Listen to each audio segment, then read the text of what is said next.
I first read the script after I had committed, because at the time I committed, I was just in rehearsals for a French film that I was playing the lead part, which was about to begin shooting in Brittany.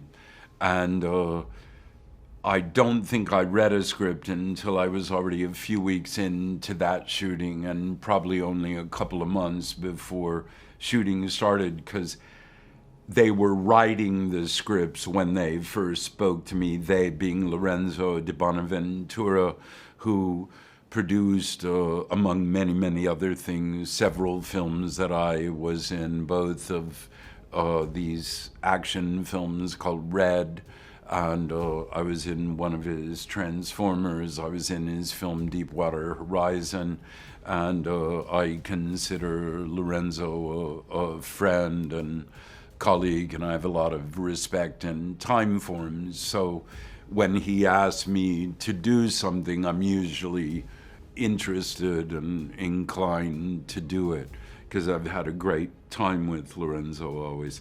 And Todd, I didn't know, but I knew he'd done a series with Glenn Close, who of course I know and have a lot of respect for. And I liked the idea of it, the setting of it.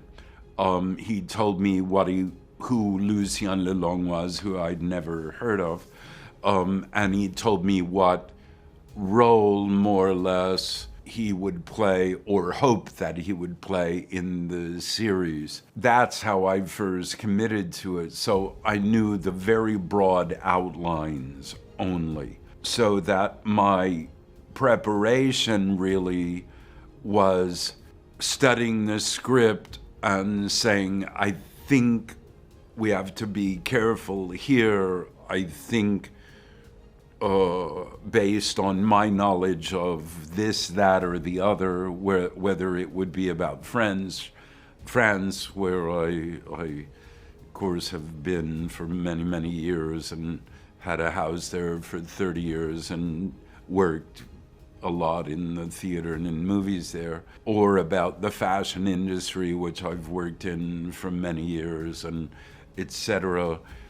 But most of my, what we call preparation, is not about what did Lucien LeLong, was he good at playing soccer, or was he a good designer? And the answer to that would be not particularly. It is, what did they do in this? What is their function in this piece? What purpose do they serve?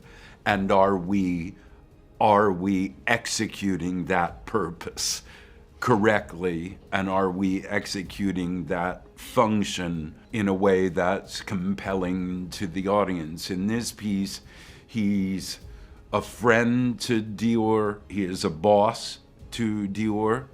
And he's someone who has great sympathy, I think, for Dior's life, for his sensitivities, which are quite extensive. Dior was, I think, an exquisitely sensitive man. Dior was someone living a secret life, as homosexual life had to be at that point, and someone who loved talent, as evidenced by the fact that Dior and Balmain and Balenciaga and Givenchy and Cardin all got their starts with Lucien LeLong.